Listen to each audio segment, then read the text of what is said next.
राधे राधे दोस्तों। कैसे हैं आप सब।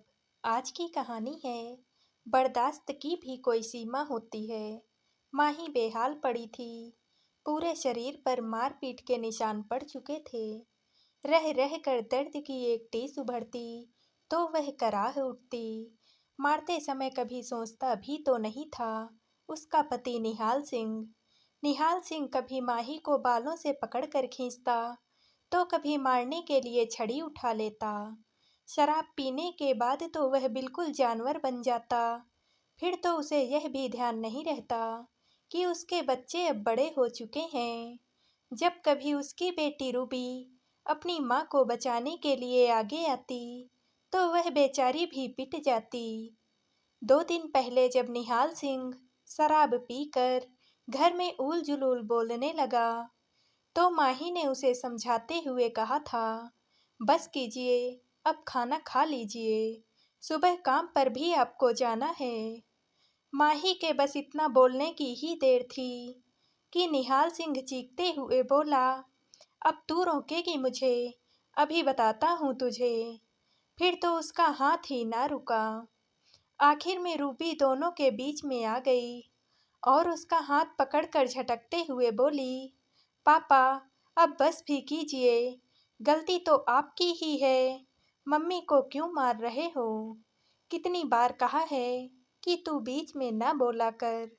रूबी को पीछे धकेलता हुआ निहाल सिंह फिर से चीखा, निकल जाओ मेरे घर से। माही घबरा गई। इससे पहले भी तो निहाल सिंह कई बार उसे घर से बाहर निकाल चुका था। लड़खड़ाता हुआ वह बिस्तर पर गिरा और बड़बड़ाता हुआ सो गया। रूबी ने अपनी माँ को उठाया और दूसरे कमरे में ले गई। उसके जख्मों पर दवा लगाते हुए बोली, मम्मी, बहुत हो गया अब, पापा नहीं सुधरेंगे, ये रोज रोज के झगड़े हमें जीने नहीं देंगे। दर्द से कराहते हुए माही बोली, हाँ रूबी, मैं भी अब थक चुकी हूँ, मुझे भी अब समझ में आ गया है, अब मैं इन्हें कभी माफ़ नहीं करूँगी। ये कितना भी रोएं या कितना भी गिड़गिड़ाएं, मैं इनकी बातों में अब नहीं आऊँगी। अपने सिर पर लगी चोट को सहलाते हुए माही मन पक्का करके बोली, तुम बुलाओ पुलिस को, मैं दूंगी बयान इनके खिलाफ। रूबी ने झट से पुलिस का नंबर डायल कर दिया और सारी घटना पुलिस को बता दी। माही और निहाल सिंह की लव मैरिज हुई थी। घर वालों के खिलाफ जाकर माही ने निहाल सिंह का हाथ थामा था। दोनों भारत से यूरोप आकर बस गए थे। शुरू में जब माही ने काम करना चाहा तो निहाल सिंह ने उससे कहा था, तुम मेरे घर की रानी हो, तुम घर संभालो, मैं बाहर का संभालता हूँ। माही ने इसे निहाल सिंह का अपने प्रति गहरा लगाव समझा था। मगर धीरे धीरे माही को महसूस होने लगा कि निहाल सिंह का स्वभाव दिन ब दिन बदलता जा रहा है। काम से आते ही वह शराब पीने लग जाता। तब तक उनके बच्चे भी हो चुके थे। माही ने खुद को बच्चों में बिजी कर लिया था। जब कभी माही निहाल सिंह को बाहर जाने के लिए कहती तो वह मना कर देता। निहाल सिंह अब छोटी छोटी बातों पर माही पर शक करने लगा था।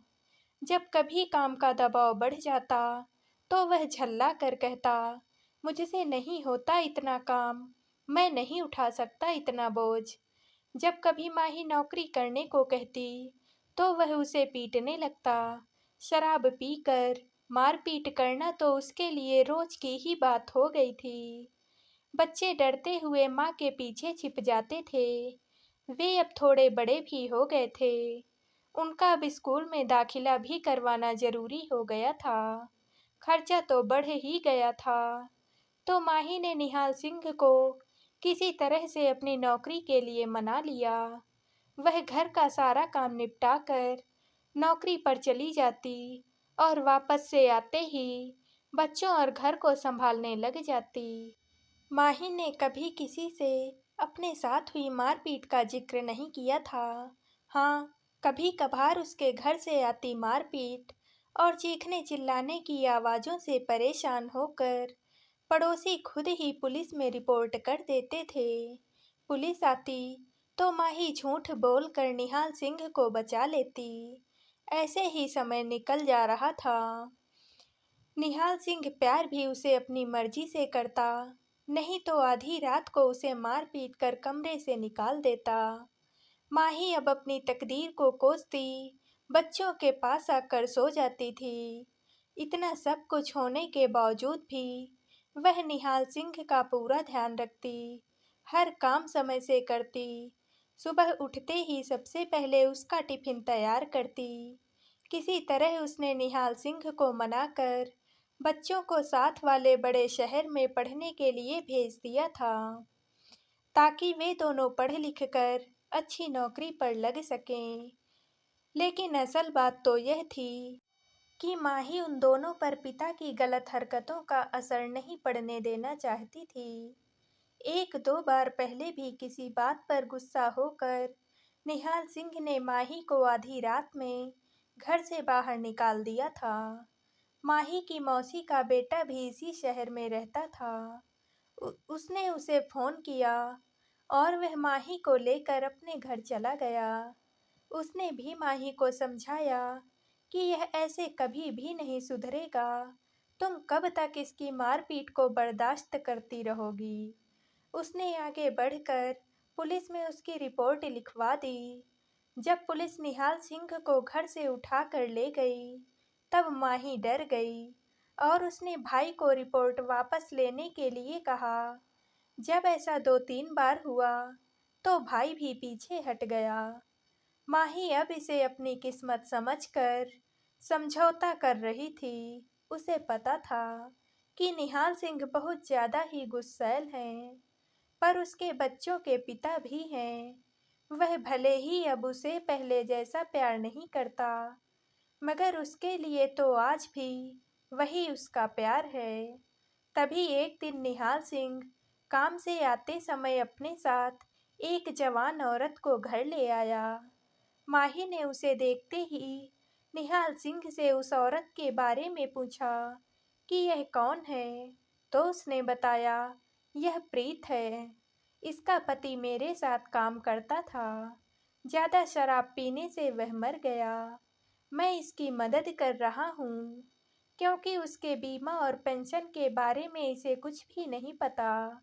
माही भोली थी। वह बोली, अच्छा है, आप इनकी मदद कर रहे हो, वरना कौन बेगाने देश में किसी की मदद करता है। अब तो जब भी प्रीत का फोन आता, निहाल सिंह भागा भागा उसके पास पहुंच जाता। एक दिन जब माही काम से वापस आई, तो घर का दरवाजा खोलते ही बेडरूम से किसी के हंसने की आवाज़ आई। अंदर अंधेरा था। बिजली का स्विच ऑन करते ही माही की आंखें खुली की खुली रह गई।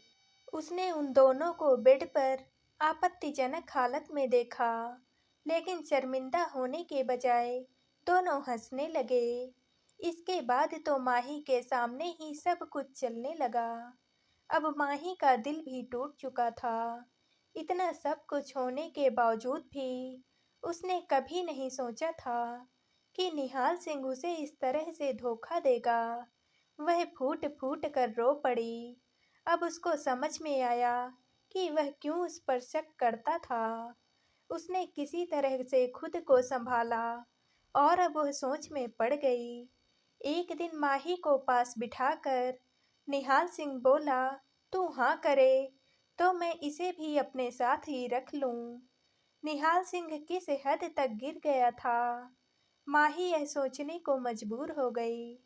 बच्चे पढ़ लिख कर अब अच्छी नौकरी पर लग चुके थे, सिर्फ छुट्टियों में ही घर आते थे। वे माँ को भी अपने साथ चलने को कहते, मगर वह जानती थी कि निहाल सिंह बीमारी का शिकार है। उसके खाने पीने का ध्यान उसने ही रखना है, इसलिए वह सब कुछ बर्दाश्त करके भी उसी के साथ ही रह रही थी। आजकल छुट्टियों में रूबी घर आई हुई थी। कल की हुई मारपीट के बाद माही ने रूबी को निहाल सिंह और प्रीत के संबंधों के बारे में भी बता दिया। यह सुनते ही उसका खून खौल उठा। उसने अपने पिता के खिलाफ रिपोर्ट भी लिखवा दी थी।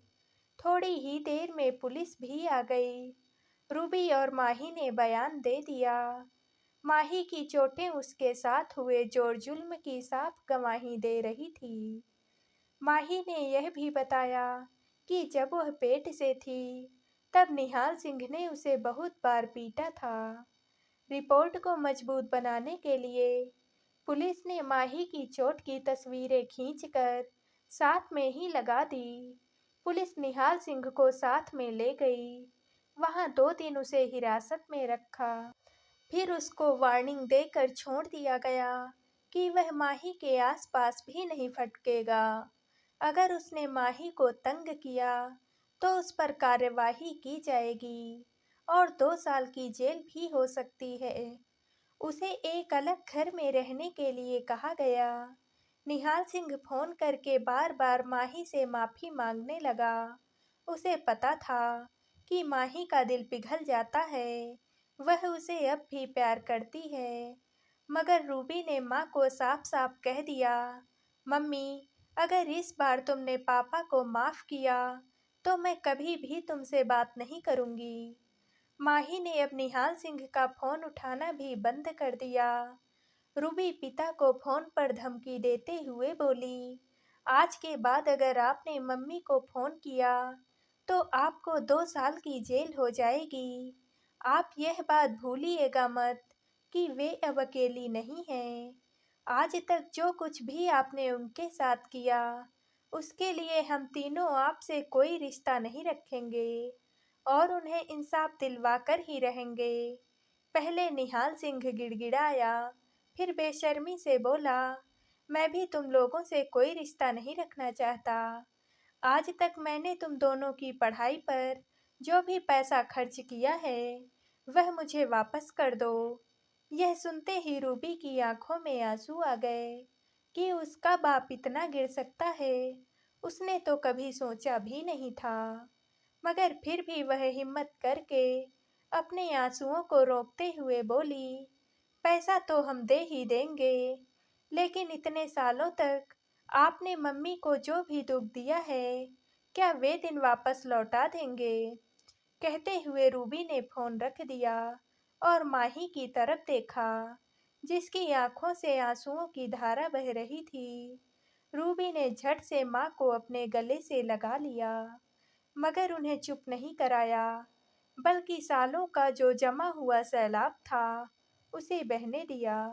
तो दोस्तों, आप सबको ये कहानी कैसी लगी? कमेंट करके ज़रूर बताइएगा और वीडियो को लाइक व शेयर कीजिएगा। दोस्तों, अगर आप इस चैनल पर नए हैं और आपने अभी तक इसको सब्सक्राइब नहीं किया है तो प्लीज़ हमारे चैनल को सब्सक्राइब कर लीजिएगा। कल मिलते हैं एक और नई कहानी के साथ।